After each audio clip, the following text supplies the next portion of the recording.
अस्सलामुअलैकुम welcome back to another brand new vlog. तो यार बड़े अरसे बाद व्लॉग आ रहा है की दसीए टाइम नहीं होता। जैन साहब री आए ना स्पैशली शहरों। असी जा रहे हैं अज पपीते का भान बाग विखाने ते नाल फैसल मस्जिद भी विखाने। हाँ जी फैसल मस्जिद इस्लामाबाद वाले नहीं वो तर्ज ते मस्जिद बनाई है साढ़े पिंड के नज़ीर साहब बना वो भी तुहानू चेक कराने ते पपीते का बाग भी माशाल्लाह गड्डी रेडी है। बिस्मिल्लाह ते बरकत अल्लाह जो सफ़र का हो गया आगाज़। ड्राइवर ने जैन साहब भरी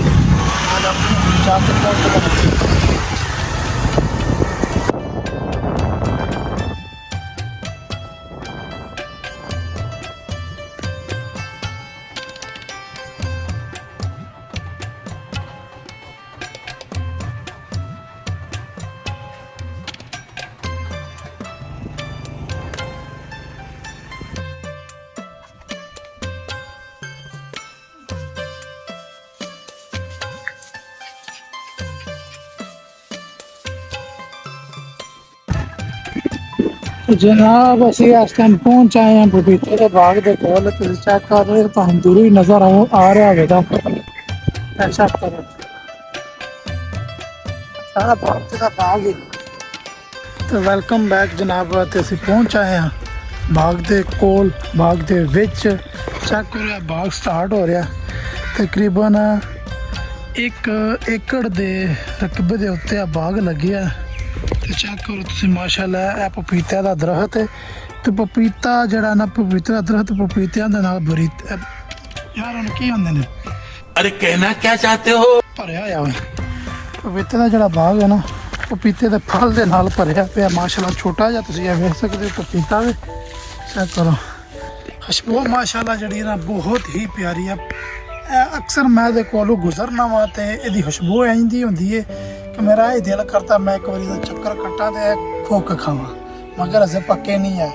माशाल्लाह फल चेक करो छोटा जिहा तकरीबन 5 फुट का जड़ा ना दरख्त है ते फल दे नाल भरीते आ पिया माशाल्लाह। चेक करो ऐसे तरह चेक करो माशाल्लाह साइज चेक करो इतना पपीता यार वेख्या पिया ना दिल करता।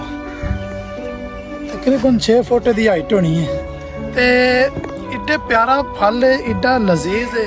तो सेहत के फायदे मैं तुहानू दसना नाल सुनो। ये सेहत के फायदे है ने कि पेट च गैस होवे पेट की खराबी मिद की खराबी जिगर की खराबी हर किस्म की बीमारी वास्ते मुफीद होंदा है। गुर्दियां की सफाई होंदी है।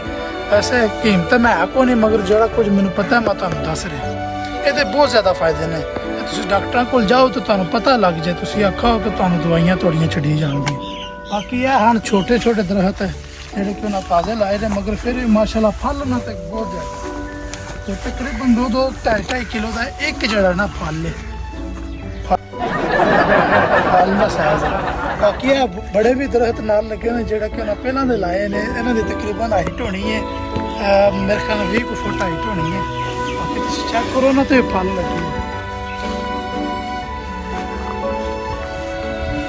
यार साहब मेरा तो बड़ा दिल कर रहा खाने का ते मगर अजे पक्के नहीं है। ओहो सुभान अल्लाह लम्बे साइज से भी आए थे भाई।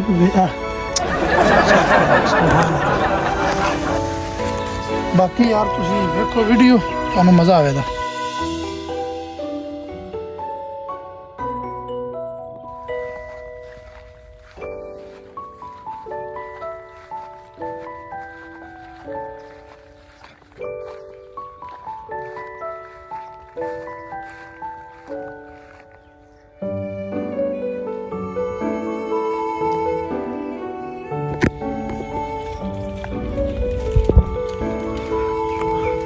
बाकी आ भाई हरी मुंजी की तैयारी कर रहे हैं माशाल्लाह मुंजियां ना फंजनी है।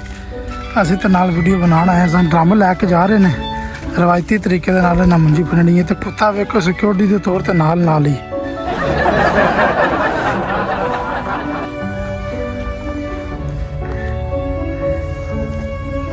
लो जी जनाब। असी इस टाइम मालक जोड़े बाग के मालक ने ना उन्होंने कोल खलोते तुहानू आने साढ़े पिंड के अजीज ते बड़ी ही प्यारी शख्सियत नज़ीर साहब अस्सलाम वालेकुम। वालेकुम। की ਕੀ ਹਾਲ ਹੈ? ਠੀਕ ਹੋ? ਠੀਕ ਠਾਕ ਤੇ ਤੁਸੀਂ ਪਪੀਤੇ ਦਾ ਜਿਹੜਾ ਬਾਗ ਲਾਏ ਆ, ਜੀ ਜੀ। ਇਹ ਕਿੰਨੇ ਅਰਸੇ ਤੋਂ ਲਾਏ ਅੱਜ? ਮਸਲਾ ਕਿੰਨਾ ਕੁ ਚਿਰ ਹੋ ਗਿਆ ਇਹਨੂੰ ਲੱਗੇ ਆ? ਇਹ 5 ਸਾਲ ਹੋਏ ਨੇ ਸਾਨੂੰ ਕੰਮ ਕਰਦੇ। ਸਹੀ ਹੈ, 5 ਸਾਲ ਹੋ ਗਏ ਕੰਮ ਕਰਦੇ ਆ।